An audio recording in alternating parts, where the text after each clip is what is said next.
ഇന്ന് നമുക്ക് പാസ്ത ഈ രീതിയിലൊന്ന് തയ്യാറാക്കി നോക്കാം. ഏത് ഇഷ്ടപ്പെടാത്തവർക്ക് ഇഷ്ടപ്പെടും.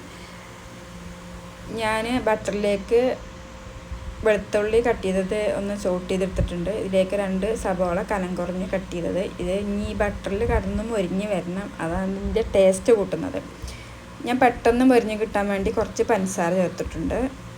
ഞാൻ ഒന്ന് മൊരിഞ്ഞ് വരട്ടെ വരെ നമുക്ക് ഇത് വഴറ്റി കൊടുക്കാം, ഇളക്കിക്കൊണ്ടിരിക്കാം. ഇതിലേക്ക് പാകത്തിനുള്ള ഉപ്പ്, പിന്നെ മസാലപ്പൊടികളായിട്ട് കുരുമുളക് പൊടി, ഗരം മസാല, കാശ്മീരി മുളക് പൊടി. ഇതിൻ്റെ പച്ചമണം പോയതിന് ശേഷം കുറച്ച് ഒറിഗാനോ, പിന്നെ 1/2 കപ്പ് ഫ്രഷ് ക്രീം. ഇതെല്ലാം ചേർത്ത് ഞാൻ കുറച്ച് പാലും ചേർത്ത് കൊടുത്തിട്ടുണ്ടായിരുന്നു. ഫ്രഷ് ക്രീമിൻ്റെയൊക്കെ കുറച്ചുണ്ടായിരുന്നുള്ളൂ. നിങ്ങൾക്ക് മുഴുവനായിട്ട് ഫ്രഷ് ക്രീം ഉണ്ടെങ്കിൽ അത് ചേർത്ത് കൊടുക്കാം. ഞാൻ കുറച്ച് പാലും ഫ്രഷ് ക്രീമും കൂടിയാണ് ചേർത്ത് കൊടുത്തിട്ടുള്ളത്. നമുക്ക് 2 സ്ലൈസ് ചീസ്, പിന്നെ നമ്മൾ ഉപ്പ്, കുറച്ച് ഓയിലൊക്കെ ഒഴിച്ച വേവിച്ച പാസ്ത ഇതിലേക്ക് ഇട്ട് കൊടുത്ത് ഒന്ന് അങ്ങോട്ടും ഇങ്ങോട്ടൊക്കെ ഇളക്കി നമ്മൾ പാസ്ത റെഡിയായി. അപ്പോൾ എല്ലാവരും തയ്യാറാക്കി നോക്കണം. ചാനൽ ഇഷ്ടപ്പെടുകയാണെങ്കിൽ ലൈക്ക് ചെയ്ത് സപ്പോർട്ട് ചെയ്യാൻ